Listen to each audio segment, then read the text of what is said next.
अहो काय ग अग काय हो महान जीवनाचे हे शिलेदार नाही बनला हात याची जोडीदार. अहो काय ग अग काय हो प्रतिष्ठा कीर्ती दृष्टा मेहनत याची अति हो श्रेष्ठा. गाठी जन्माची ऋणानुबंधाची गृहस्थीची जोडी बघा हे खुलून दिसे जोडी बघा हे खुलून दिसे आमचे हे आमची आमचे हे आमचे हे आमची आमचे हे आमची. नमस्कार. सह्याद्री वाहिनीच्या सर्व रसिक प्रेक्षकांचं मी स्मिता गवाणकर मनापासून स्वागत करते. प्रेम व्यक्त करण्याची सगळ्यात सोपी, साधी आणि पारंपरिक पद्धत कोणती असेल ना, तर संगीत. संगीताच्या माध्यमातून आपल्या भावना, आपल्या संवेदना अगदी अचूक जागी पोचवता येतात. संगीतामध्ये 7च सूर असतात की नाही, पण ते योग्य त्यावेळी योग्य त्या क्षणी पोचवणं फार महत्त्वाचं. कधी कोमल रूपात, कधी तीव्र रूपात, कधी मध्यम, पण सारे जे स्वर असतात ना ते शुद्ध आणि निरागस मात्र लावायला लागतात. पण हे सूर साथ उत्तम लागण्यासाठी एखाद्या गायकाच्या पाठीमागे तपस्या असते, प्रतिभा असते, साधना असते आणि मग हाच ऊर्जास्रोत त्याला पुढे घेऊन जातो आणि मग आनंदाचं गाणं तयार होतं. अशाच प्रेमाची ही सुंदर गोष्ट. या प्रेमाच्या गोष्टीतील त्यांचे हे आणि आमची जी ही आहे ना, त्यांच्या लग्नाला झालेत आता 18 वर्ष आणि मैत्री बालपणातली, बालपणीचा काळ सुखाचा. अशा या सुंदर प्रेमाच्या गोष्टीतील आमचे हे आहेत सुप्रसिद्ध गायक अभिजित सावंत आणि त्यांची ही म्हणजे आमची ही आहे सौभाग्यवती शिल्पा अभिजित सावंत. त्यांचं आपण स्वागत करूया.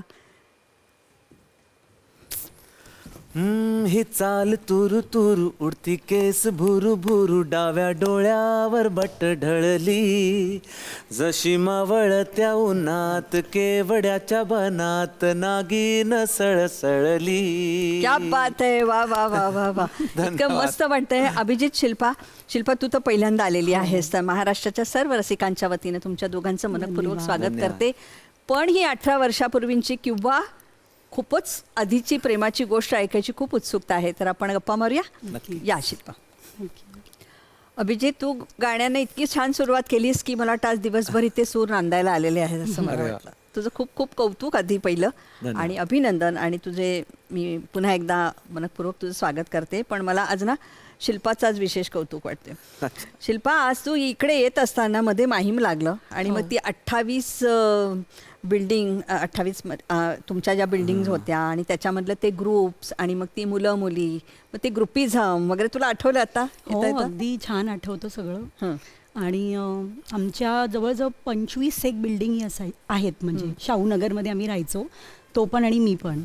तर आम्ही जवळजवळ 30-40 मुलं तरी होतो एकत्र एका ग्रुपमध्ये. म्हणजे आमचा वेगळा ग्रुप, अभिजितचा वेगळा ग्रुप, असे भरपूर ग्रुप होते. तो आणि मी एका ग्रुपमध्ये नव्हतोच कधी लहानपणी. नंतर आमची मैत्री वाढली असं. पण अजूनही ते सगळं आठवतं. बालपण कोण विसरत नाही. हो ना, हो ना. पण अभिजित, या सगळ्याचेच परिणाम म्हणजे सुरांचे जे तुझ्यावर संस्कार वगैरे झाले ते तुमचा गणेशोत्सव, मग नवरात्री, मग दिवाळी ह्याच्यामधून झाले? हो, ॲक्च्युली काका जसे गायक होतेच आणि त्यावेळेला गणपतीचे शोज म्हणा किंवा दिवाळी पहाट किंवा असे खूप कार्यक्रम जास्त पॉप्युलर होते. आणि त्यावेळच्या सोसायटीज ज्या होत्या त्या खूप मुलांना एक त्यांच्या कलेला पण वाव द्यायच्या. आता पण देतात, पण त्यावेळेला तर खूपच जास्त होतं. सगळे नाटकं असायची आणि ऑर्केस्ट्राज असायचे. त्यावेळेला सुरुवात ॲक्च्युली बघायला गेलं तर खरं तर तिथूनच झाली, कॉलनीतूनच झाली. आणि पण आम्ही जिथे शिफ्ट झालो शाहूनगरमध्ये, त्याच्या आधीच्या कॉलनीमध्ये माझी ॲक्च्युअलमध्ये सुरुवात झाली गायची. त्यावेळेला खूप लहान होतो मी ॲक्च्युअली. आणि तोच एक माझा पहिला स्टेज पण होता, मंच पण म्हणू शकतो. शिल्पा, याच्यामध्ये एक सूर आहे आणि तो गळ्यातून संपूर्ण महाराष्ट्राला कळला पाहिजे, तो पण निरागस पद्धतीने. हे तुला कधी कळलं? म्हणजे मला ॲक्च्युली आमच्या सेम सोसायटीमध्ये जेव्हा गणपतीचे प्रोग्राम होते तेव्हा तो गाणं गायलेला. तेव्हा मला कळलेला हा इतका छान गातो. त्याच्या आधी म्हणजे त्याच्या आधी त्याचे काका जे गायक आहेत आम्ही सगळे त्यांचे फॅन होतो. कारण ते प्रत्येक गणपतीला यायचे आणि मग एक शेवटचं गाणं असायचं. पण ज्यावेळेस हा गायला आम्ही ह्याचे फॅन झालो. एवढा सुंदर गायले. थक्क झाली. हो. म्हणजे पहिलं तू गाण्यावर प्रेम केलंयस असं म्हणता हो, असं म्हणू शकतो. हो ना. पण थोडी तू ॲटिट्यूड दाखवायचीस त्याला. एकदा जेवायला घेऊन गेली नव्हतीस असा एक ठपका तुझ्यावर आहे आमचा. हो म्हणजे हो म्हणजे असं म्हणजे ॲक्च्युली आमचा ग्रुप होता. तर तो आमच्या ग्रुपमध्ये होतो. लहान होतो ना आम्ही तेव्हा. तर लहान म्हणजे तरी नाही, पण पण शाळेमध्ये हा मग लहानच होतो की. जेवायला घेऊन जायचं नाही हे कळलं बरोबर हो म्हणजे तिला. आमचं असं असायचं की वाढदिवस असला की 4-5 जण एकत्र मिळून तो सेलिब्रेट करणार. बरं. कारण तेव्हा एकटं पॉसिबल नव्हतं. मग बाकीचे म्हणाले नाही पण तो आमच्या ग्रुपमध्ये नाही आहे. तर आम्ही त्याला म्हणलं तू नको येऊस. हे बघ अभिजित, हा अन्याय आम्ही सहन करणार नाही शिल्पा. पण परतफेड केली ना त्याची. परतफेड केली. तुला रोजच जेवायला घालते हो. हा ना. कुठल्या हॉटेलमध्ये म्हणशील तिथे मी घेऊन जाते. त्याचं बिल मी भरतो. बिल तू भर. घेऊन मी जाईन. अभिजित, पण तू पहिल्यांदा तिला विचारलंस आणि तिने चक्क नाही म्हटलं. हे पण चालणार नाही आम्हाला. शिल्पा, याचंही उत्तर द्यावं लागेल तुला. मला ॲक्च्युली मला असं वाटलेलं तो मस्करी करतोय. कारण आम्ही सगळे मित्रमैत्रिणी खूप चांगली मैत्री होती. तर असं कोणी विचारणं अनएक्सपेक्टेड होतं. म्हणून मी म्हटलं चल तू मस्करी करतो काहीतरी काय असं मी त्याला म्हणून उडवून लावलेलं ते. म्हणजे मला तेवढं खरं नाही नाही ऍक्च्युली वाटलेलं. मी सांगतो खरं काय ते. दिवाळी होती आणि दिवाळीमध्ये आमचं असायचं की सगळे मित्र मिळून एक डिनरला जाणार सगळे. त्यावेळेला जे 2 ग्रुप होते, ह्यांचा एक ग्रुप होता, एक आमचा मुलांचा ग्रुप होता आणि ह्यांच्या ग्रुपमध्ये मुलं मुली असे सगळे मिक्स होते आणि आमचा ॲज युजल टवाळखोर 4-5 मुलांचा एक तो ग्रुप होता. आता काय झालं की ते मिक्स झाले. तर आम्ही म्हटलं की तुम्ही चाललात तर आम्ही पण येतो तुमच्या, त्यात काय आम्हाला पण घेऊन चला. त्यावेळेला कळलं की आम्हाला तर रिजेक्ट केलं गेलं की त्या ग्रुप आता तुम्ही नाही यायचं म्हणून. नंतर कळलं की त्याच्यामध्ये सगळ्यात जो हक्काने म्हटलं की नाहीच घ्यायचं ते नाव होतं शिल्पा यांचं. आणि त्यांनी मला वाटलं की नाही ह्या 2-3 ह्यांना नका घेऊ, उगाच हे टवाळखोर पोरं आहेत ही. तूच सांगितलं टवाळखोर पोरा. म्हणूनच नाही म्हटलेलं. तर तशी सुरुवात ऍक्च्युली तिथूनच. म्हणजे मग नंतर कळलं की हा असं आहे, कोणाकोणाला नाही आवडत, कोणाला आवडतं. बरोबर, काही हरकत नसते. पण जिने रिजेक्ट केलंय तिला आता पटवून दाखवतो. काय वगैरे विडा वगैरे उचलला नाहीस ना. नाही असं काही नव्हतं. म्हणजे कारण मित्र होतो, अशी हाय हॅलो मैत्री होती. पण मला त्यावेळेला एक गोष्ट कळली की थोडासा पर्सनल स्पेस असतो. एक खास त्यांच्या मित्रांबरोबरच जायचं होतं. आणि आम्ही विचार करतो की चला तुम्ही आम्हाला का नाही थोडंसं खास समजत आहेत मित्रांमध्ये. तर दोघांच्या साईडनी आपल्या आपल्या ठिकाणी दोघंही बरोबर होते. आणि नंतर मग ज्या वेळेला हे कळलं की ही जरा जास्तच आगाऊ किंवा काय म्हणतात, चालेल ना, प्रेमाने आगाऊ काहीच हरकत, प्रेमानेच आगाऊ म्हटलेलं आहे, किंवा थोडासा असं म्हणजे स्वतःच्या गोष्टी एकदम ठामपणे मांडणारी अशी मुलगी आहे. बघ, त्यामुळेच आज सुप्रसिद्ध गायक पार्श्वगायक अभिजित सावंत माझ्यासमोर बसलाय. ते केवळ तिच्यामुळे बसलेला आहे. शिल्पाला त्याचं सगळं क्रेडिट द्यायला पाहिजे. हो ना. आणि त्यानंतर हो कधी झाला, का झाला तुझा हो, कसं काय परिवर्तन झालं? ऍक्च्युली म्हणजे तो मग नंतर पुढचं शिक्षण म्हणजे गायकामध्ये शिक्षण घेण्यासाठी काकांकडे गेला. मग आम्ही असंच म्हणजे 1 वर्ष काही असं कॉन्टॅक्ट नव्हता. मग सडनली भेटला आणि मग हाय हॅलो केलो आणि मग आम्ही फोनवर आणि बोलायला लागलो. तेव्हा मला म्हणजे तो इतका चांगला माणूस आहे हे बोलता बोलता मी कधी प्रेमात पडली मलाच नाही कळलं. मग मी स्वतः त्याला म्हणलं की बघ मला पण तू खरंच आवडतोस असं. मग तेव्हा तर मी कबुली दिली प्रेमाची त्याला. वा वा वा. असं कधीही ना कुठल्याही सेलिब्रेशन किंवा चकाकी झळाळी ह्याच्यामध्ये ना साधेपणा मला वाटतं सगळ्यात जास्त भावतो. आणि अभिजितचं जे यश आहे ना ते त्याच्या साधेपणामध्ये आहे असं मला जाहीरपणे म्हणावं असं वाटतं. पण अभिजित, आपण गायकच म्हणायचं आणि आता एका मुलीने आपल्याला हो म्हणून सांगितलंय, तर भविष्य म्हणजे काय असा तुला कधी प्रश्न पडला? ते नंतर स्पर्धा बाजूला ठेवूया, पण त्यावेळेला तुला भीती वाटली की काय म्हणजे आता आपण काय करायचं नक्की? हो, भीती होतीच. त्यावेळचा काळ पण वेगळा होता. आणि म्हणजे आता जितकं म्युझिकला फॅमिलीमध्ये प्रोत्साहन दिलं जातं तसं तेवढं नव्हतं. अगं जर तुमच्या फॅमिलीमध्ये आहे म्युझिक तर गोष्ट वेगळी आहे, पण आमच्या फॅमिलीत तसं म्युझिक नव्हतं. त्यामुळे एक भीती होती की पुढे काय होणार. आणि दुसरं म्हणजे तुम्ही एखाद्या व्यक्तीची स्वतः रिस्पॉन्सिबिलिटी घेताय, होय ना. ती एक रिस्पॉन्सिबिलिटीच आहे. आपण कितीही प्रेम प्रकरण म्हटलं तरी पण एक रिस्पॉन्सिबिलिटी आहे आणि ती समजली पाहिजे. त्यामुळे ती एक भीती होती की फ्युचर मी ज्या तिच्या अपेक्षा त्याप्रमाणे मीही राहू अगदी बरोबर शकेन आहे. की नाही, ती एक भीती होती मनामध्ये. देवाच्या कृपेने मग नंतर मग अशा गोष्टी मिळाल्या ज्यामुळे तो प्रेशर जो टेन्शन आहे तो कमी झाला. हो, पण ते नंतर रे, पण त्याच्या हो. आधी. पण शिल्पा, मला पण तुला असं विचारावं असं वाटतंय की काहीच माहिती नाहीये, फक्त तो गायक बनणार आहे, हो. मग तू हो फक्त त्याच्या साधेपणावर हो. किंवा विश्वासानं हो म्हणालीस. हो म्हणजे हो, तो माणूस म्हणून मला इतका आवडायचा ना. मी त्याला म्हणत होतो किती साधा आणि इतका सिम्पल मुलगा आहेस ना. तर मग आम्ही ॲक्च्युली भेटायचो पण जरी ना, तरी आम्ही चालत राहायचो. वर्ली सीफेस, बँड्रा सील, आपलं रेक्लेमेशन. आणि त्यातून नेहमी हेच म्हणायचं की इथे घर कितीला असेल, तिथे घर कितीला असेल, असं. म्हणजे खूप सिम्पल सोबर मुलगा. काही म्हणजे कोणाला इम्प्रेस करायसाठी आपण हे केलं पाहिजे असं सगळं काहीच नव्हतं त्याच्या डोक्यात. भेटल्यावर त्याला अगदी बरं वाटायचं असं. शांतता आपल्या हो, आयुष्यामध्ये पण एक खूप शांतता. खूप शांत. 50,000 रुपये कमवल्याशिवाय मी तुझ्याशी लग्न करणार इतक्या ठामपणे सांगण्याची हिंमत कुठून आली अभिजित? हो, तो मला म्हणालेला असं की जोपर्यंत मी तेव्हा, म्हणजे दिस आय एम टॉकिंग 2004 दोन तीन साली, हा, की मी जोपर्यंत 50,000 कमवत नाही मी तुझ्याशी लग्न करणार नाही. कारण मला नकोय की तू आयुष्यात अशी खूप तडजोड करून माझ्याबरोबर संसार कर. तर मी जेव्हा तेवढं कमवीन तेव्हा मी घरी येऊन तुझ्या आईला सांगेन की मला तुमच्या मुलीशी लग्न करायचं. म्हटलं कमवशील रे, तू काळजी करू नकोस. त्याचं स्वप्न आणि त्या स्वप्नाला पुश करणे हेच खरं. आणि म्हणून हे मला वाटतं आनंदाचं झाड असं माझ्या समोर असं आनंदानं बहरलेलं मला दिसतंय खरं. आमची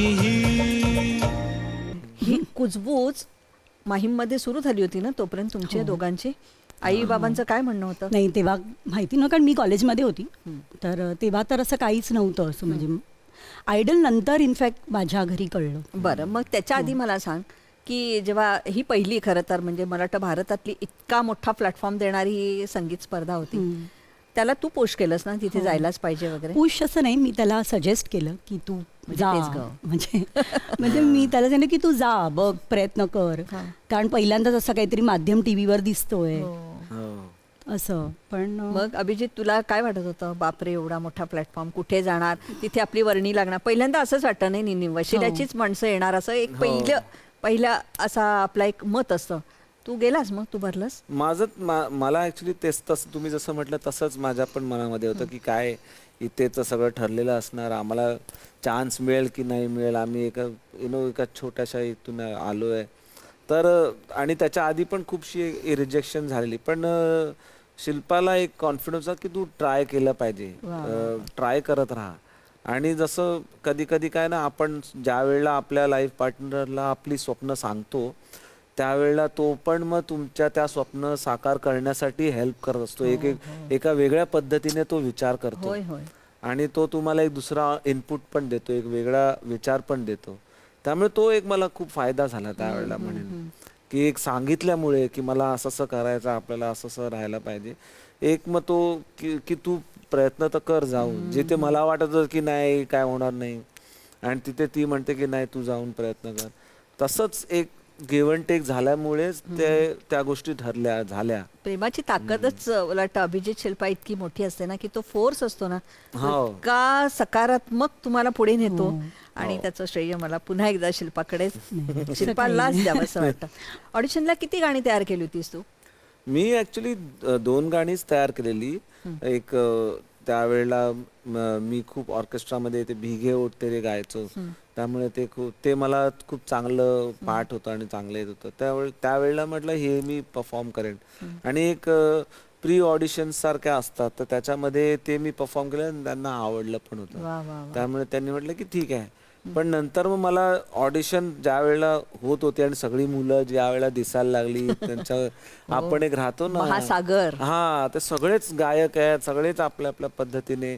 मग मी म्हटलं की नाही, एक कल हो ना हो परफॉर्म करूया. आणि ते सॉन्ग बरोबर क्लिक झालं तिथे व्यवस्थित. पडलं नाणं खणखणीत अक्षरशः. आमचं अभिजितचं होय ना, सगळ्या महाराष्ट्राचं लक्ष आमचं सगळ्यांचं लक्ष होतं. आता काय होणार, आता काय होणार. शिल्पा, पहिल्यांदा हा सिलेक्ट झाला आहे, तुला कधी कळलं? मला वाटतं त्यांनी मला तिथून फोन केलेला, आय थिंक 2 दिवसांनी केलेला फोन. तेव्हा मला तो म्हणाला हा, की झालं, म्हणजे चला. पहिल्या ह्याच्यात सिलेक्शन, पण अजून नाही, खूप पहिलं ज्या वेळेला ऑडिशन क्लिअर झालं मी घरी आलो, मग त्यावेळेला आमचं बोलणं आलं की हा झालंय पहिला राऊंड. काही एक्साइटमेंट नव्हती, कारण माहितीये पुढे पण खूपशे राऊंड आहेत, त्यामुळे मी तेवढं सांगितलं. नंतर मग एक पार्ट येतो जिथे मला तिथे राहावं लागायचं, आणि मग त्यावेळेला मी हिला फोन करून सांगितलं की आता सिलेक्ट झालोय, ज्याच्यामध्ये मी आता टीव्ही वरती येईन प्रॉपर, ती सुरुवात आता ऍक्च्युअल मध्ये होईल. तर तेव्हा मी तिला फोन करून सांगितलं. ती इव्हन आमचा एक पियानो राऊंड असायचा जे प्री गाला होते, त्यावेळेला ती आली पण होती. हो, ऑलमोस्ट सगळे राऊंड्स. पण पहिल्यांदा त्याचा परफॉर्मन्स असा बघताना मला वाटतं त्याच्यापेक्षा तुला जास्त धडधड धडधड धड होत असेल. आम्ही कोणीच रात्रभर इनफॅक्ट माझ्या कॉलनीमधली सगळी लोक, सगळी मित्र, सगळी मैत्रिणी, इनफॅक्ट सगळ्यांच्या आया, सगळे रात्रभर जागायचे, कारण 3ला पहाटे संपायचं. आम्ही 3ला ट्रेननी परत यायचो घरी. त्याची आई, माझी आई आणि आमची मित्रमैत्रिणी, मग सगळ्या खिडकीतून विचारायचे काय झालं काय झालं, हा अभिजित सेफ आहे रे बाबा, छान छान. आणि तेव्हा असं. फोनही एवढे नव्हते ना, की स्वस्त पण नव्हते नाही, फोन एवढे नाही. की भरकन फोन केला आणि हे नाही. मग तो पूर्ण माहोलच वेगळा असायचा, सगळे जण सहभागी होते आमच्या ह्याच्या प्रवासात. आणि मग तो दिवस उजाडला आणि तू होतीसच त्यावेळेला. हो. तू त्याच्यापेक्षा मला तुला काय वाटलं हे ऐकायचंय, कारण अगदी सुरुवातीपासून जी मुलगी ज्याच्याबरोबर आहे, जी नंतर म्हणजे पहिली बालमैत्रीण, मग प्रेयसी आहे, मग बायको, हा सगळ्या प्रवासाने तुला काय वाटलं? मला खूप आनंद असे झाला. घट्ट धरून बसली हो. होतीस नाही, मी खूप वरती बसलेली, कारण तेव्हा माझ्या घरी माहिती नव्हतं आणि मीडिया होती, तर मला भीती होती की उद्या माझे आई वडील माझ्याबद्दल चुकीचं समजू नये, कारण आमचं असं ठरलेलं की जर झालं काही व्यवस्थित की तो येणार घरी आणि आईबाबांना सांगेल असं. म्हणून जसं डिक्लेअर झालं, मी माझ्या आईला घेऊन घरी आली पटकन, आणि मग ॲक्च्युली मी गेली नाही त्याला भेटायला, कारण पूर्ण आमची सोसायटी अक्षरशः समुद्रासारख्या पाण्यासारखी लोक भरलेली होती. पहिला ना गो. हो, म्हणजे जागाच नव्हती. मीडिया होती, पब्लिक होते, फॅन्स होते, सगळेजण. मी गेलीच नाही 2 दिवस, मी त्याला कॉन्टॅक्टच करू शकली नाही असं. आणि मी म्हटलं की आता तो एक वेगळ्या प्रवासात आहे, त्याचे विचार काय वेगळे असतील काय, सी म्हटलं थोडा आपण त्याला वेळ द्यावा, स्पेस द्यावा, डिस्टन्स, म्हणून मी घरीच होती. पण खूप आनंद झालेला, म्हणजे अक्षरशः माउंट एव्हरेस्ट चढल्यासारखा आनंद होता तो. खरे खरे खरे. एका रात्रीत अभिजित तुझं जग बदललं ना. तिला कधी भेटावं असं वाटलं का? भेटायची वेळ यायची आणि मध्येच मध्ये सह्या द्या असं व्हायचं? नाही, त्या जसं तिसऱ्या दिवशी मला तिसऱ्या दिवशी की एक्झॅक्टली डेट मला आठवत नाही, पण मी आलेलो कॉलनीमध्ये आणि त्यावेळेला मला कळलं की सगळ्यांना हे कळलंय की शिल्पा अभिजितचं काहीतरी आहे. आणि त्यामुळे सगळे आपले, अरे शिल्पाला भेटलास का, शिल्पाला भेटला, शिल्पा लपते कुठेतरी, कारण तिला असं वाटत होतं की मी आता म्हणजे ते आपलं नाव झालंय जास्त, तर आता ओळख दाखवेल की नाही, थोडं प्रेशर, किंवा प्रेशर, किंवा त्याला खरंच बाबा बोलायचं, उगाच मजबुरी नको त्याच्यावरती की बाबा येऊन हाय हॅलोच करायचं. मग मी थोडासा इनिशिएटिव्ह घेतला, बोलणं सुरू केलं त्यावेळेला. मग नंतर मग असं नॉर्मल पद्धतीनेच, पण सगळं नाही, पहिला आपण तुझ्या टेरेसवर भेटलेलो, मग नंतर तसं मग कारण एवढी गर्दी होती ना. मग आय थिंक ह्याचे काका मला म्हणाले चल चल अभिजितला भेटायला, आणि मग टेरेसवर भेटलो आम्ही. हुशार आहेत काका. एका उंचीवर तू त्याला नेऊन ठेवलेला होतास ना. आणि ते मला घ्यायला आले की तू का नाही आलीस भेटायला, कारण ह्याच्या घरी सगळ्यांनी मला लहानपणापासून बघितलंय, तू का नाही आलीस, चल चल चल खेचत घेऊन गेले मला. मग आम्ही टेरेसवर भेटलो. वा वा वा वा वा. असं. मग दुल्हन लेके जाऊंगा असं पालखी कधी आली घरी? आई बाबा आलेले त्याचे माझ्या घरी. मग तुझ्या घरी ओके होतं का, विरोध होता? हो, नाही, मग मी त्याच्या आधी आईला बसून वडिलांना सांगितलं. ते एक वेगळं प्रेशर, पण सगळे एवढे खुश होते ना की अभिजित सावंत पहिला इंडियन आयडल, आणि असं जावई मग काय, म्हणजे मला दुसरं काय 50,000 काय कोणी विचारलंच नाही किती कमवतो. असं झालं, पण सगळे खुश होते. आणि मग झालं शुभमंगल? हो, 2 वर्षांनी झालं मला वाटतं. आम्ही 2007 मध्ये लग्न केलं. बरं. अभिजितचं जसं रातोरात जग बदललं, तसं तुझंही बदललं. त्याच्या त्या सगळ्या प्रसिद्धीमध्ये, त्याच्या वलयामध्ये स्वतःला तू जेल कसं कारण तू पण एकदम साधी साधी होतीस. हो. मग आपण पण त्या पद्धतीने बदलावं लागतं ना ग आपल्याला. म्हणजे आता आपण त्याची बायको आहोत, तर तू कसे कसे काय परिश्रम केले? नाही, असं काही मला खासशे परिश्रम काही करायला लागले नाही, कारण म्हणजे मी होती तशीच आहे अजूनही. आणि मी नोकरी करत होती तेव्हा पण. हो, मी जेटमध्ये होती, तर मी ऑफिसला जायची. म्हणजे तिकडे पण सगळ्यांना माहितीच होतं. फक्त काही जेव्हा त्याच्याबरोबर जायची, त्याच्या इंडस्ट्री लोकांना भेटायची, तेव्हा थोडीशी धाकधूक असायची की कसं बोलायचं. पण इव्हेंच्युअली त्याच्यापेक्षा जास्त मी त्यांची फ्रेंड्स व्हायची असं. पण झालं, सांभाळून घेतलं. हो, पण अभिजित आणि शिल्पा तुम्ही दोघेही इतके व्यस्त झालात की तुझं रात्री काम, तू पहाटे येणार, तू सकाळी निघून जाणार. हे चक्र कसं सांभाळलं? वर्षभर आम्ही एकमेकांना भेटलोच नाही, फोनवर बोलायचो आई गं. लग्नानंतर. कारण त्याचं मूवीचं शूटिंग असायचं. त्यांनी एका मूवी लॉटरीमध्ये काम केलेलं. He was a lead actor. तर मी पहाटे यायची, माझी नाईट ड्युटी असायची, आणि तो पहाटे निघायचा. मग जेव्हा मी निघायची तेव्हा तो घरी यायला, तर आमचं भेटणंच नाही व्हायचं. पण केलं, म्हणजे छान वाटायचं की दोघं पण आम्ही आपापल्या व्यवसायात बिझी आहोत, एकमेकांना वेळ पण तेच हवं असतं. हो हो. आणि त्याला तू इतका म्हणजे स्वप्नांचा त्याचा मार्ग इतका खुला केलेलास, त्यामुळे तसं त्याला अडवण्यात काही नाही. म्हणजे इनफॅक्ट आत्ताही तो 2 दिवसाच्या 3 दिवसाच्या वर घरी असला की मला असं का घरी का नाही जातेस तू बाहेर. आम्हाला आवडतं की तो बिझी असतो, तो त्याच्या कामात शोजमध्ये असतो. छान वाटतं. अभिजित, किती वेळ आपण गप्पा मारतोय, बडबड खूप झाली. जरा आता शिल्पासाठी एखादं गाणं डेडिकेट कर बघ. कुठल्या प्रवासापासून कुठेपर्यंत ती आहे बघ ना जरा. तर असं एक छान गाणं म्हणावंस. जे आमचं दोघांचं फेवरेट सॉन्गच आहे. आम्ही म्हणजे काय म्हणतो ते आमच्या रिलेशनचं एक फेवरेट सॉन्ग आहे, तेच करतो. जब कोई बात बिगड़ जाए, जब कोई मुश्किल पड़ जाए, तुम देना साथ मेरा ओ हमनवा. न कोई है न कोई था जिंदगी में तुम्हारे सिवा, तुम देना साथ मेरा ओ हमनवा. खरंय खरंय, अगदी. म्हणजे खरोखर तुमच्यासाठी गाणं बनवलंय असंच वाटतं, कारण अगदी पहिल्यापासून असणारी शिल्पा आणि तू. अभिजित, तुझंही जग बदललं मी असं सारखं म्हणते आहे. मग त्या निमित्तानं सगळा पोशाख, समोरची व्यक्ती जे सांगेल तसं ते ऍडजस्ट होणं, तुझ्यातला तो साधा अगदी कायम टवाळी करत असलेल्या अभिजितला हे किती अवघड गेलं. सारखं ते कचकड्यासारखं असं असं असं जायचं, सतत ते कॅमेरे, तो चकचकाट, असा कंटाळा यायचा नाही तुला? किंवा तू कसा जेल झालास त्याच्यामध्ये? डिफिकल्ट होतं, आजही डिफिकल्ट आहे. आजही मला असं वाटतं की खूपशा गोष्टी मला शिकायला पाहिजेत किंवा समजायला पाहिजेत. कॅमेरासमोर खूपशा गोष्टी, आपला कधी कधी नेचर असतो, एक बिहेवियर करण्याची आपली एक पद्धत असते.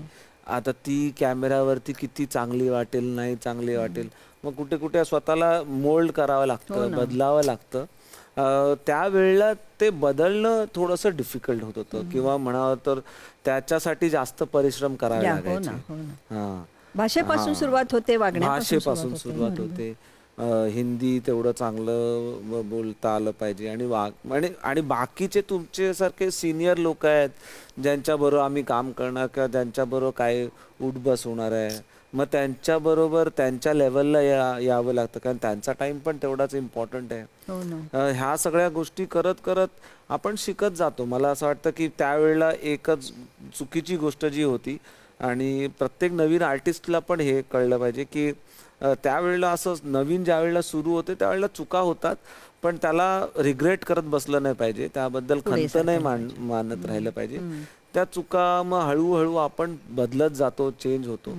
आणि ते मग नंतर कळायला लागलं. आताच्या टायमाला मला हे कळायला लागलं की ठीक आहे, ही गोष्ट चुकली, आता ही गोष्ट आपण बरोबर करूया, त्याच्या पुढचा प्रवास व्यवस्थित करूया. तसंच एक कुठे ना कुठे कधी कधी आपल्याला वाटतं की नाही, मी एवढंच देऊ शकतो, माझी एवढीच कॅपॅसिटी आहे, तर मी स्वतःला अशा लेवलला पुश पण नाही करणार जिथे मी स्वतः डिप्रेस होऊन गेलो. त्यावेळेला ते पण कळायला लागलं हळूहळू.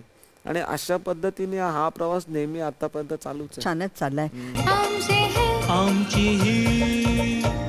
शिल्पा, मला वाटतं आपण असतो त्याच्यापेक्षा आसपासचे खूप प्रेशर देतात का ग? हे असं झालं पाहिजे, ते तसं झालं पाहिजे, आता तुम्ही मोठी गाडी घ्या, मग हे करा, ते करा. उगीच ह्याचं प्रेशर बाहेरचे देतात हो का? हो देतात ना भरपूर. मग ते कसं कसं तू हे केलंस?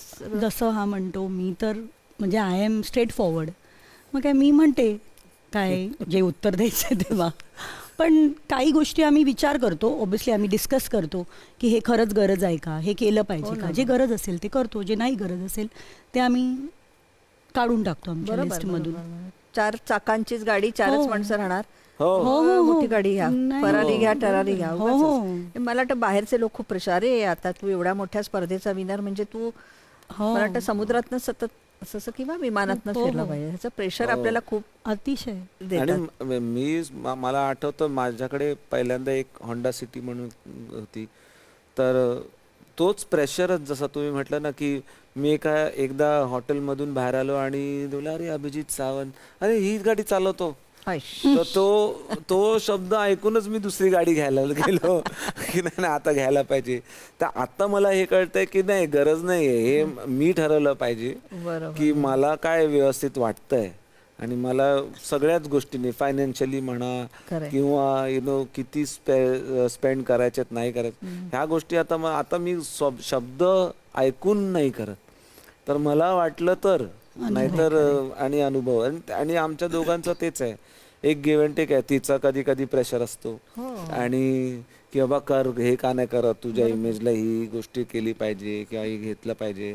आणि मी म्हणतो मला गरज नाही, मी राहू शकतो, माझं जे आहे ते मला एक मेंटल पीस पाहिजे, more than having a bigger car आणि बिगर हाऊस. तर ते मग आम्ही डिस्कस केल्यातून त्याच्यातूनच रस्ता मिळतो की खरंच हवं आहे की खरंच नको आहे. तसंच इम्पॉर्टंट तेच होतं की एखादा माणूस असा ज्या वेळेला असतो बरोबर आणि तुम्ही एकमेकांचे थॉट ज्या वेळेला त्यांच्यासमोर मांडता त्यावेळेलाच त्याच्यातून एक रिझल्ट मिळतो चांगला. बरोबर. चकाक तर ते सगळं सोनं नसतं बरं का. आणि मला वाटतं एक आमचा मराठी मुलगा, त्याने खरंच एक वेगळा छान विचार आणि वागणं सगळ्या पुढच्या पिढीपर्यंत पोहोचवलं. पण शिल्पा, अशी थोडी भीती वाटते ना की आता हे अगदीच वेगळं जग, सगळं ग्लॅमर, म्हणजे रोज नवीन कोणीतरी भेटतंय, रोज कोणीतरी फोटो काढतंय, रोज कोणीतरी सह्या घेतंय, अशी परिस्थिती. तर ह्याला नेहमी जमिनीवर म्हणजे आहेच त्या जागी ठेवणं, ह्याचं तुला प्रेशर यायचं कधी? कारण तो बाहेर गेला की गेला. हो ना. हो, प्रेशर यायचं आणि मी प्रयत्न पण करायची की तो घरी आल्यावर त्याला घरच्यांसारखी वागणूक मिळाली पाहिजे. कारण मग घरी पण तेच सेम चालेल तर मग त्याला कळणारच नाही ना की तो अजूनही ग्लॅमर वर्ल्डमध्ये आहे की घरी आहे. पण तो स्वतःहूनच एवढा मुळताच एवढा शांत आणि चांगला स्वभावाचा आहे ना की त्याच्यामध्ये काही बदल नाही घडणार. म्हणजे असं नाही, आजही कोणी त्याला भेटलं फोटो काढायला किती दमला असेल तरी तो उठणार, तो काढणार, कारण त्याला घडवलंय लोकांनीच. तर मग ती गोष्ट तो कधीच विसरणार नाही, आम्ही कोणीच विसरू शकत नाही की आज या जनतेमुळेच तो एवढा मोठा झाला. मग तो नेहमी कुठे जेवत असलो, आम्ही जेवत असलो, साहेब एक फोटो, तर तो जेवण ठेवून जाईल. मी लोकांना बघितलं बातमी आहो असं सेलिब्रिटी म्हणतात की थोडे टाईम जेवतोय, पण हा अन्न खाताना उठेल आणि फोटो काढेल असं. पण ते मला आवडतं की तो विसरत नाही. बरोबर. नाही, पण तीच लोक तुम्हाला इतकी चढवतात की बऱ्याच वेळेला बघ, लोकांनी चढवल्यामुळे मुलांचं नुकसान झालेलं आहे. त्यातनं तू कसा बाहेर पडला, हे सगळंच मला मान्य आहे. कारण आता मध्ये पण बरेच वर्ष आपलं तसा हे नव्हतं, म्हणजे आम्ही तुझा सगळ्या ग्राफ बघत होते. पण आता पण एका SMS वर त्यांनी मला येतो म्हणून सांगितलं आणि त्यांनी ती मैत्री किंवा आमची ओळख तशीच साबूत ठेवली. हा साधेपणा मी सगळ्यांना सांगते. तर तीच लोक तुम्हाला चढवतात, अरे काय किंवा हे. तर मग त्याच्यातनं पुन्हा जमिनीवर राहणं हे अवघड वाटतं पण आहे. म्हणजे मला ऍक्च्युली शिल्पामुळे जास्त एक सपोर्ट मिळतो. कारण जसं तिने म्हटलं, जरी नाही करत असेल एफर्ट्स तरी पण ते खूप नॅचरली ग्राउंडेड ठेवण्यासाठी तिचं वागणूक तशी आहे. ती एकदम म्हणजे तिने चेंज नाही केलं स्वतःला की आता ह्या स्टेटसला पोचलाय तर त्याला तसंच वागवलं पाहिजे, असं नाही केलं. तो त्याच तेव्हा जो होता, आधी जो होता तसंच आता पण आहे असंच समजून ती वागते. त्यामुळे न चेंज करता किंवा न एफर्ट टाकता ते रिलेशन जे आहे ते तसंच सोज्वळ राहिलं आणि त्याचा मला खूप जास्त फायदा होतो. कधी कधी म्हणून मी एखादी गोष्ट जर ती बोलते की अरे असं केलं पाहिजे होतं की किंवा असा तुझ्या वागणुकीमध्ये बदलाव आण किंवा चेंज कर स्वतःला, त्यावेळेला मग मी कमी आर्ग्युमेंट करता ती गोष्ट करण्याचा प्रयत्न तरी करतो पहिलं. ते मी प्रयत्न केल्यामुळे मला कळतं की बाबा ही मला खरंच बरोबर आहे की नाही बरोबर आहे. पण इम्पॉर्टंट तेच असतं की तिचा जो एक विचार आहे तो रिजेक्ट करण्यापेक्षा ती काय म्हणते ती काय म्हणते ते एकदा ट्राय करून बघूया. आणि त्याच्यामध्ये खूप मला फायदा होतो. त्यामुळे ही हे माहिती आहे की भले मॅनेजर असू दे, भलेही तुमचे फॅन्स असू दे, कुठे ना कुठे त्यांच्या मनामध्ये वेगळी भावना आहे जी घरातल्या एखाद्या व्यक्तीमध्ये असते. आणि तो घरातली प्रेम करणारी व्यक्ती मला वाटतं चुकीचं कधीच सांगत नाही. हो, चुकीचं आणि तुमच्यासाठी चांगलं काय आहे ते विचार करूनच बोलतात. तुमच्या इमेज साठी नाही तर तुमच्यासाठी, ऍज अ तुमच्या हेल्थी काय आहे तुमच्यासाठी. पहिलेच ना कसा एक छान मॅनेजर मिळालेला आहे आयुष्यभराचा. पैशाचं नियोजन पण मॅडम कडेच का? हो, पूर्ण. 1 रुपया इकडे तिकडे झाला तर याद राख. अगदी. शिल्पा बघ तो असा म्हणजे बघतोय माझ्याकडेचा. म्हणजे आता तर अशी लाचारी आली माझ्यावर काही बोलतो की अगं बोलू दे का मज्जा. म्हणजे तिनेच बोलले की अरे असं मला विचारत जाऊ नको एवढे पैसे मागताना. हो, रोजचा पॉकेट मनी सगळं. नाही असं काही नाही, काहीतरी आपलं. शिल्पा आपण मजा करतो. पण ऍक्च्युली त्याचं कारण आहे की तो कधी पण असं डेबिट कार्ड स्वाईप बीप करतो ना, ते एकदा असं झालेलं की त्याच्या अकाउंटमध्ये आम्ही दोघं घरात बसलोय आणि खात्यातून असे 40-50 असे गेले पैसे. आणि मग मलाच धावायला लागलं, पोलीस स्टेशनला धावा, मग हे करा. मग कळलं विक्रोळीला कोणीतरी एका माणसानी डेबिट कार्ड त्याचं नकली बनवून पैसे तिकडून विड्रॉ केले. पण नशिबाने मी 24 तासाच्या आधी पोलीस कंप्लेंट केली, त्याच्यामुळे आम्हाला ते बँकेकडून पैसे परत मिळाले. मग तेव्हापासून मी 5,000च्या वर त्याला देतच नाही. बरोबर. म्हणलं 5,000 मिळणार असं. मग ते एक आम्हाला धडा मिळाला की काही होऊ शकत होतं. मग आणि तो हा होता म्हणून बँकेने निदान दिले, नाहीतर बँक एंटरटेन नाही करत. बघितलंय खूप जणांना असं. बापरे साधेपणाचा फायदा तर असतोच, नुकसान साधेपणाचा हा म्हणजे एक फटका आहे असं. म्हटलं कुठे मला नाही माहिती, माझं तर कार्ड माझ्या जवळ आहे असं. बापरे. आता 5,000चे 500च कर, कारण खूपच स्कॅम वाढलेला आहे. म्हणून मी नाही देत, म्हणजे मी मोजकेच पैसे देते. बापरे. नाही. या निमित्ताने अभिजित तुझ्या आयुष्यात खूप छान छान माणसं पण आली. म्हणजे तुला बाळासाहेब ठाकरेंनी तुला बोलावलं, तुला अनेक मराठी माणसं, अनेक म्हणजे ज्यांना आपण नुसते पाहतो ती माणसांनी तुला खास बोलवलं. कसं वाटायचं, कसं कौतुक करायचे सगळे? खूप मन भरून आणि काय म्हणतो तो आपण खूप दिलखुलास पद्धतीने त्याबद्दल बोलायचे लोक. आणि इनफॅक्ट जसं बाळासाहेब ठाकरेंनी बोलवलं तसं नारायण राणेंनी कणकवलीमध्ये मोठं फंक्शन केलेलं. वाव. आणि ह्यांना म्हणजे ह्याचे आई बाबा आजी सगळ्यांना विमानातून घेऊन गेलेले. क्या बात आहे. पहिला प्रवास. हो, सगळ्यांना खूप म्हणजे सगळे मराठी जेवढे आहेत सगळ्यांनी. त्यामुळे खूप म्हणजे सगळ्यांनीच जेवढे लोक भेटले आहेत साहेबांनी, बाळासाहेबांनी तर खूपच प्रेम दिलं. म्हणजे त्यांनी मातोश्रीवर बोलवलं. आणि म्हणजे ठीक आहे तुम्ही काय करता, आता पण खूप वेळा मी बघतो पॉलिटिशियन्स किंवा लोक तुम्हाला सांगतात पण वेगळाच उपदेश. हा नाही की अबा असं राहा असं नको राहू, पण काय खातोस त्यावर लक्ष ठेव, किंवा कोणाच्या हातून काय घेऊ नको. अगदी घरातला माणूस कसं सांगतो ना तुम्हाला की कोणी हार घातला, मला आजही आठवतं, मोठा हार घातला तर तो घालून घेऊ नकोस, कारण कोणी काय त्याच्यातून टोचलं, काय लागतं. तर अशा गोष्टी अगदी त्यामुळे एक जे कनेक्शन होतं आणि लोकांबद्दलचा आदर हा त्याच्यामुळेच वाढत पण जातो. काळजीपोटी आणि प्रेमापोटी किती लोक काय सांगतात ना, किती छान असताना हे. ज्या वेळेला ह्याने चित्रपटामध्ये काम करायचं ठरवलं तर तुझं त्याच्यावर काय म्हणणं होतं? मी तर खूप खुश झाली. आवडलं तुला? हो, मला एक वेगळा. हो, म्हणजे प्रत्येकाला कुठे अनुभवायला मिळतं हे सगळं. आणि आमच्यासाठी तर एकदम ड्रीम होतं, एका पाठोपाठ एक सगळं असं छान छान.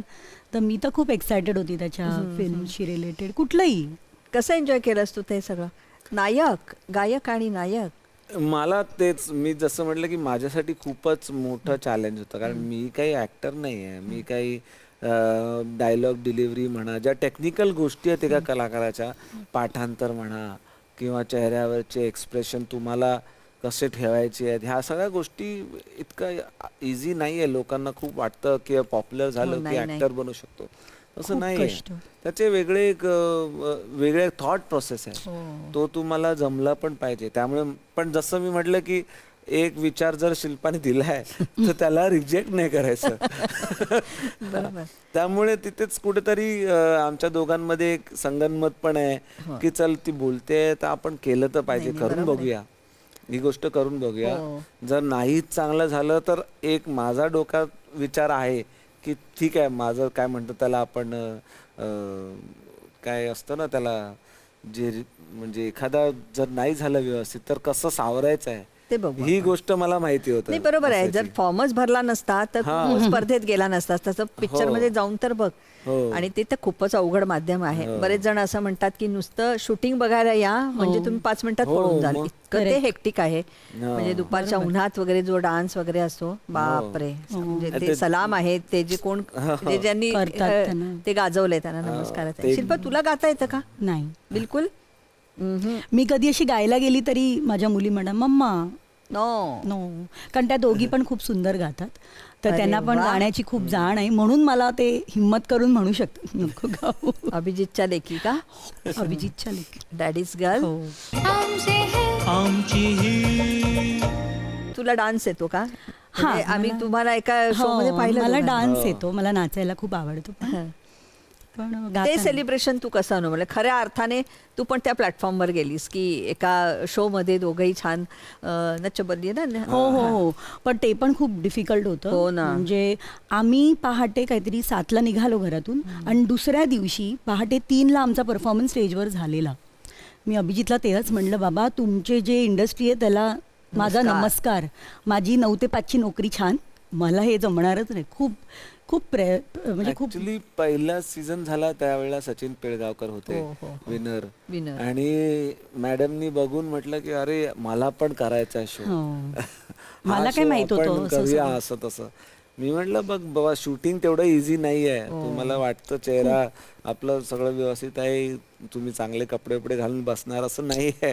तिथे ते तुम्हाला दागिने पण खुपतात. हो, मला तर मी घरी आली तर इथे सगळं असं जखमा झालेल्या. अगं घाम पण येतो ना, आणि ते कापलं जातं मीठ आणि हे. हो खरंच. ते तिने आहे. पहिल्या शूट मध्येच तिला कळलं की हो. अरे हे सगळं टोचतंय, मला टोचतंय, एवढं सगळं मी घातलं, दिसायला तर चांगलं दिसतंय पण हे टोचतंय, हे हो. लागतंय, ह्याच्यामध्ये हे खूपच. वजनदार आहे घागरा हा, आणि त्याच्यात म्हणलं हेच आणि चुकीचं आहे. शिल्पा अशी हो. एवढी हो. आणि तो तेव्हा तर 25 ह्याच्या आधी किलो. होती मी असं म्हणजे त्यावेळेला मी तिला म्हणलं की बघ बाबा, जे तू मला सांगते ना, उपदेश देते, लगेच बोलते हा हे तू का नाही करत, ते तू का नाही करत.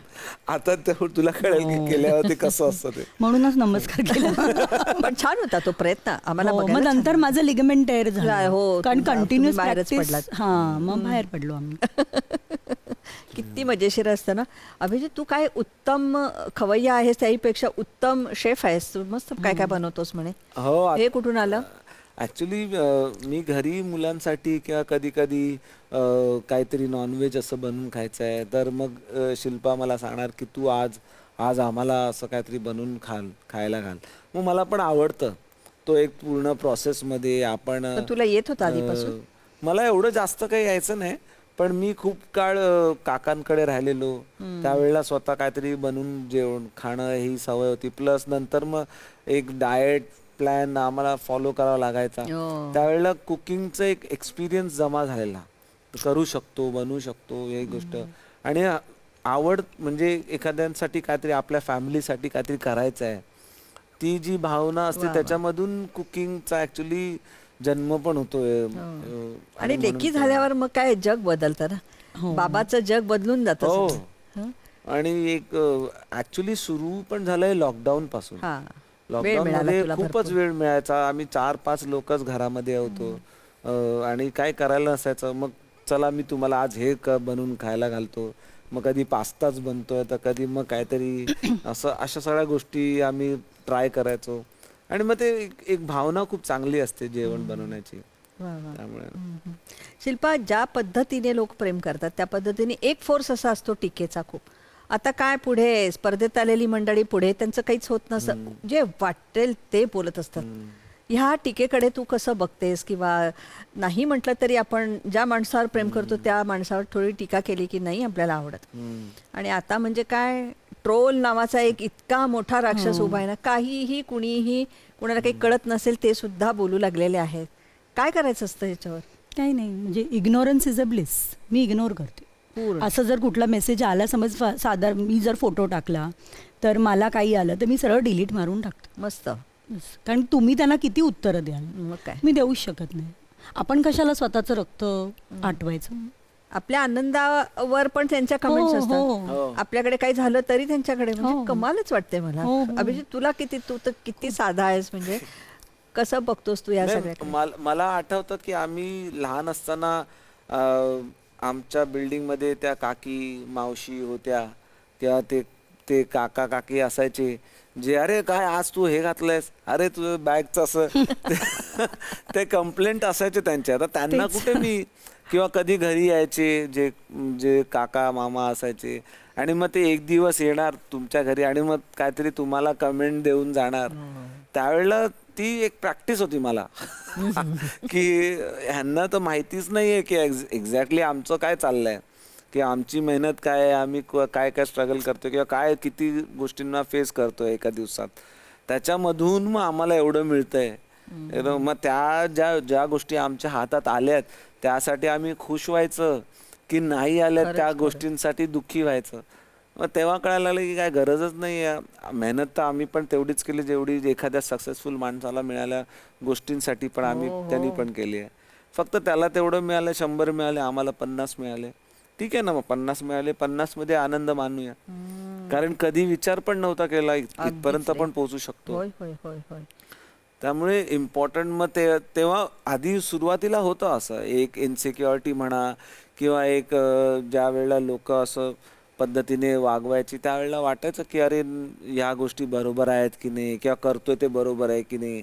पण निगेटिव्हिटी मधून तुम्हाला रिझल्ट मिळत पण नाही. त्यामुळे इम्पॉर्टंट आहे की तुम्ही पॉझिटिव्ह राहा, आयुष्य व्यवस्थित जगा, फॅमिली जर तुमची चांगली असेल त्यांच्यावर वेळ घालवा, आणि जे काय आहे ते नशिबाचं आहेच. मेहनत करत राहायला पाहिजे, that is more important. Shilpa, एक छोटंसं चाळीचं घर, ते आता इतक्या उंचीवर असलेलं, अर्थातच कष्टाचं घर आहे ते, त्याच्यामध्ये कुठेही फ्रॉड नाही किंवा इकडून तिकडून आलेले पैसे नाहीत. केवळ आणि केवळ तुमची साधना, प्रतिभा, त्याचा रियाज आहे, त्याची तपश्चर्या आहे, तुझा त्याच्या पाठीमागचा तो फोर्स आहे. आता मागे वळून बघितलंस आणि पुन्हा जर माहीमच्या त्या सगळ्या ती मुलं पुन्हा ती पण वेगवेगळ्या क्षेत्रात मोठी झाली असतील, त्यांचे कॉन्टॅक्ट आहेत कसं वाटतं? हो, सगळ्यांचे अजूनही कॉन्टॅक्ट आहेत. इनफॅक्ट म्हणजे आमच्या दोघांचे कॉमन फ्रेंड जे माझे मानलेले भाऊ आहेत ते आता परदेशात राहतात. तर जेव्हा जेव्हा आम्ही अमेरिकेला जातो, आम्ही काहीही प्लॅन करत नाही. सगळं प्लॅनिंग आमचं जाण्यापासून सगळं ते लोक करतात आणि आम्ही फक्त जायचं काम करतो आणि त्यांना पैसे देतो, बाकी सगळं. आणि ते लोक एका जागी येतात फक्त आम्ही येणार म्हणून. हे फक्त आमची सोसायटीमधले एकत्र जमलेले मित्रमंडळी. म्हणजे असं नाही की काय आमचं रक्ताचे नाती आहेत किंवा काय, पण सगळे एका फोनवर असं. तर अजूनही सगळे कॉन्टॅक्टमध्ये आहेत. वा वा, सगळे. किती छान वाटतंय ना. खूप. नाही तर बऱ्याच वेळेला असं होतं की एक मुलगा पुढे जातो आणि बाकीचे आपण आपसुकच म्हणतात आता तो आपल्याशी बोलणारच नाही, आता आपल्याशी हे करणारच नाही ना. पण मला वाटतं तुम्ही दोघेही एकत्र असल्यामुळे पुन्हा मला ते शिल्पाकडे जाते, तिने ते सांभाळे. शिल्पा, तुझ्याकडे 2 छान रत्न आहेत, तुझ्या लेकी, पण मला वाटतं त्या बाबाच्याच बाजूने आहेत. बाबाच्याच पल्ला भारी. हो, दोघी कलाकार, दोघी पण छान गातात, खूप छान गातात आणि पियानो वाजवतात. म्हणजे आहे, कलेचं आहे कलेचं दोघींना. एका बाजूला ह्याच्यातला कलाकार जपायचा, त्याच्यातलं माणूस पण जपायचं, दुसऱ्या बाजूला 2 मुली आणि त्या निमित्ताने सगळे दोन्ही परिवार सांभाळायचं. शिल्पा, ही कशी सर्कस तू सांभाळलीस ग? म्हणजे मी काय, मला वाटतं सगळ्याच मुली, आय थिंक आपल्यामध्ये स्त्रीमध्ये ती आतूनच असते एक गोष्ट दिलेली देवानी आपल्याला. असं नाही, हे मला असं नको सांगूस. नाही, खरंच सांगते मी. म्हणजे मी माझ्या आईला, माझ्या सासूबाईंना, सगळ्यांनाच बघत आली आहे. तुझ्या सासूबाईंचा आणि तुझा रेपो कसा होता? अगदी खूप छान. म्हणजे अभिजित जसं म्हणतो ना, मी जर म्हणलं की नाही सूर्य इथे उगवलाय, तर सासू म्हणेल हो इथेच उगवलाय. शिल्पानी म्हणलं ना असं, म्हणजे कितीही हां, म्हणजे तो काही असू दे, ते माझीच बाजू घेणार. काय सांगते? हो. अरे एक माणूस फितूर झाला आपला. हो, सगळे अगदी. सगळे complete माझ्या बाजूने. सगळे हो. हो. तर त्या बाबतीत काय, माझी नणंद सासू सगळे माझ्या बाजूने असं. तुला पाहता आलेत ना का हो. लहानपणापासून? आणि मी पण त्याच्यासाठी मेहनत केली हो, हो. लग्नानंतर. मी तेच म्हणजे विचारते जेवढं तुला. हेल्थ, आम्ही फिरायला जायचो तेव्हा आम्ही सगळीकडे त्यांना सोबत घेऊन जायचो. कुठेही मला बाहेर जाऊन खायची खूप आवड. कुठले हॉटेल नसतील जिथे आम्ही गेलो नाही, असं मी माझे रिलेशन त्यांच्याबरोबर असं डेव्हलप वा. केलं लग्नानंतर. म्हणजे कारण माझा हा नवरा वगैरे असं काही नाही, नाही. त्यांना घेऊन जायचे. हो, त्यांना घेऊन त्यांची पहिली परदेशी ट्रिप मी, त्यांचे पासपोर्ट करण्यापासून सगळं तयारी करावी लागली मला. पण मला खूप आवडतं, कारण माझी आई आणि माझी सासूबाई दोघी अगदी, तुम्ही बघितलं तर लोक विचारायचे बहिणी आहेत का, अगदी सेम दिसायच्या, अगदी सेम. अजूनही आमच्याकडे काही फंक्शन, कुठलंही आपलं फेस्टिवल असेल, सगळे माझ्या घरी जेवायला येणार, आम्ही सगळे एकत्र बसतो. पूर्वी शॉपिंगला पण जायचे. हो. हे म्हणजे माझी आई आणि ही चालली आहे शॉपिंगला हो. असं. मला वाटतं ती फक्त स्ट्रेट फॉरवर्ड, ती सगळ्यात जास्त साधी आहे असं माझ्या लक्षात आलेलं आहे आता. वा. हो. म्हणजे बोलते ती स्पष्ट, पण त्या स्पष्ट ह्याच्यामध्ये पण एक शुद्धता आहे प्रत्येक नात्यात. म्हणजे मागच्या वेळेला जेव्हा हिची आई आलेली ना, हां. त्यावेळेला आई ह्याचं राहिलं बाजूलाच, तुझंच जास्त कौतुक करत होती. अच्छा. मग ती नसती तर मग कसं झालं असतं? ती नसते, अहो म्हटलं ह्याच्याबद्दल बोला ना, त्याच्याबद्दल बोलण्यासाठी बोलवलंय म्हणूनच तुम्हाला. म्हटलं. हो, आजही म्हणजे आता येतानाच मी फोन केला, मी म्हटलं असं असं मी इथे जाते. ओ अच्छा अच्छा, all the best, all the best. असं मग दिवसातून एक फोन सकाळचा आणि रात्रीचा असतोच वा वा. दोन्ही आयांना माझा. वा वा वा. हो, कसं बाकी ह्याच्या आवडीनिवडी काय आहेत शिल्पा? त्याचं काही नाही. तो तू आहेस का स्वतः उत्तम म्हणजे खाणारी, खिलवणारी? मी खाणारी आहे, खिलवणारी असं काही वाटतं? म्हणजे मी बनवत नाही. अच्छा, आवड नाही पण तेवढी. हां मी म्हणजे मला येतं सगळं, असं नाही की नाही येत. पण अगदी कुकिंग दररोजचं करणारी मी नाही आहे. बरोबर. एखादी गोष्ट हां, म्हणजे कधी manage मुलांना करू शकते. खायचं वाटलं, आता जसं हा बिग बॉस वरून आला की जात होता, तेव्हा मी बनवलेलं ह्याच्यासाठी मटण, असं कधीतरी मी कुक करते, पण नॉट एव्हरी डे. असं आपल्या तेवढं ते- कोंडाळ्यातून एका बंदिस्त कारागृहामध्ये जेव्हा तू गेलास आणि स्वतःला सिद्ध करण्याची वेळ आली, इतका छान दिसलास तू आम्हाला त्यावेळेला. कुठेही तुझा काय म्हणतात व्यक्तिमत्वामधला बॅलन्स जो आहे तो ढळू न देता शांत चित्ताने, हे कुठून आला तुझ्याकडे? किती ब्लास्ट होण्याची शक्यता असते त्यावेळेला, म्हणजे ते आतही आणि आपल्या बाहेरच्या जगामध्ये पण. अभिजित, काय आहे त्यातलं, म्हणजे रहस्य काय आहे तुझं?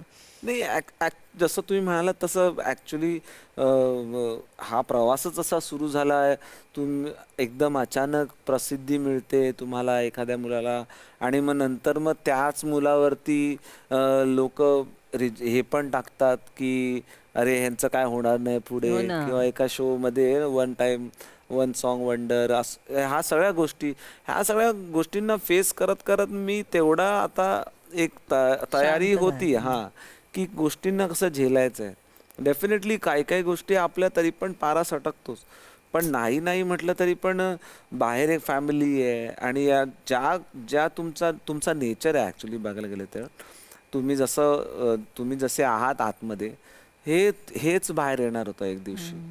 आणि मला असं वाटतं की मी जेवढी काय ट्रेनिंग घेतलेली किंवा जेवढं काय गपचूप आत्तापर्यंत ऐकत होतो स्वतःबद्दलचे चांगले वाईट गोष्टी, त्याच्यामधून मी एक तयारी माझी होती. माझं जो नेचर आहे तोच तयार झालेला होता. त्यामुळे मला एवढा त्रास नाही झाला, किंवा असं नाही वाटलं की मी अगदीच माझ्या मनाविरुद्ध कोणती गोष्ट करतोय. बरोबर. जसं वागलो, जसं आहे तसंच राहिलो. जसं मी पहिलं पण म्हटलं की एक्सेप्ट केलं, पण केवढं करू शकतो माझ्या पद्धतीने तेवढंच मी केलं. उगाच दुसऱ्यांच्या बुटात पाय घालायचा पण प्रयत्न केला नाही. बरं शिल्पा, तुझं काय होतं ग? 2 मुली आपल्या छोट्या, तेव्हा कसा तूच एक प्रेक्षक, तूच त्याला सांगणारी, हे तेव्हा वेगळं होतं. इथे अनेक लोकांबरोबर डील करायचं आहे, जिथे गाण्याचा फार संबंध नाही. आपल्या घरातल्या 2 मुली, आपले आई वडील, आणि तुमचा सगळा प्रेम करणारा आहे. ह्याच्यामध्ये ते बघताना बाबा ह्याचं काही समतोल बिघडू नये ह्याचं प्रेशर तुला आलं खूप? अतिशय. म्हणजे इंडियन आयडल झाल्यानंतर पण मला कधीच प्रेशर आलं नाही जेवढं बिग बॉसच्या वेळी हो झालं. ना गं. म्हणजे खूप डिफिकल्ट होतं. का? कारण माझी मुली ट्रॉमटाईज झाल्या. म्हणजे जेव्हा बाबाला त्रास होतो हे हो. दिसतंय. मग आम्हाला झालं तेव्हा घर मी बसल्या. थोडीशी म्हणजे मी हे झाली, म्हणजे आता काय करू, कसं समजावू यांना, कसं सांभाळू. म्हणायच्या ते तुला हो, म्हणजे खूप, म्हणजे ते लोक, म्हणजे आम्ही प्रयत्न केले आत्तापर्यंत की त्यांना खूप ग्राउंडेड ठेवलंय. आम्ही जमिनीवर बसून जेवतो, असं सगळं आपलं नॉर्मल असतं. पण जेव्हा हे जे सगळं चाललेलं, मग खूप, माझी छोटी तर खूप जास्त अग्रेसिव्ह व्हायला लागली. मग ती त्यांची भाषा बोलायला लागली मध्ये मध्ये, की काय काय म्हणजे असे एक एक शब्द त्यांचे वापरायला लागली बिग बॉसचे. आणि मग आतमध्ये जाऊन इनफॅक्ट ती त्याला म्हणाली पण, तू बोल नाही तर तुला बिग बॉस काढून टाकतील, तुला बोललं पाहिजे, संवाद केले असं सगळं. मग तेव्हा मी थोडीशी जरा घाबरली की आता काय करू, ह्यांना कसं मग मी बंद केले बिग बॉस, त्यांना दाखवणंच बंद केलं. कारण लहान मुलांसाठी तो शो नाही आहे. पण मी त्यांना एक लिमिटच्या बाहेर अडू शकली नाही, कारण वडील तेवढेच दिसत आहेत. जनरली तो जातो शोला, पण तो कसा व्हिडिओ कॉल करतो, बोलतो. आता काहीच नाही त्यांच्याशी संबंध आपला. मग तो जरा इनफॅक्ट त्यांनी मला जेव्हा सांगितलं मी जाणार, मी त्याला म्हटलं का नको जाऊ, तू नाही आहे तसा, तू कसं भांडणार. कारण तो भांडतच नाही, तू भांडणार कसं आतमध्ये जाऊन. नाही मी बघीन कसं काय. ठीक आहे, न भांडणं आहे तेच त्याला विजयाकडे हो, नेलं. हो. आणि मुलींचं इतकं बापावर प्रेम असतं ना की हो. त्याला मला वाटतं इथे डास बसला तरी त्या डास मारण्यासाठी येतील, इतकं ते प्रेम असतं. पण मला इतकी छान वाटते ही प्रेमाची गोष्ट, इतकी सुंदर वाटते. अभिजित, तुझ्या नावातच अभिजित आहे, त्यामुळे तू जिंकणार आहेस. पण त्या जिंकण्यामागचं जे एक शिल्प आहे आमचं ना, ते बसलेलं आहे. व्रतस्थ, ध्यानस्थ आणि तटस्थ, त्या सगळ्या मार्गाने ती तुला फोर्स देते आहे. शिल्पा, तू आलीस ना, मला खूप आनंद झाला. अभिजित Thank मला you. वेगवेगळ्या माध्यमातून भेटत असतो आणि त्याची गंमत आहे.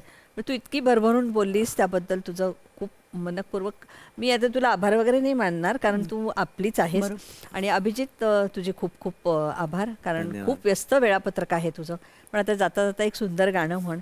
आणि परत परत वेगवेगळे असे काय म्हणतात त्याला, यशाचे ग्राफ्स घेऊन तू पुन्हा ये. पुन्हा मी शिल्पाला विचारून हे कसं घडलं, मग पुन्हा ती मला काहीतरी छान छान सांगेल. नक्कीच. तसं एक गाणं सुंदर म्हण आणि आपण कार्यक्रम संपू. गुणगुणावे गीत वाटे, शब्द मिळू दे थांबना. हुलकीचा हुल तू इतके कळू दे थांबना. गुंतलेला श्वास हा सोडवू दे थांबना. तुला माझा सावरू दे थांबना, थांबना, थांबना.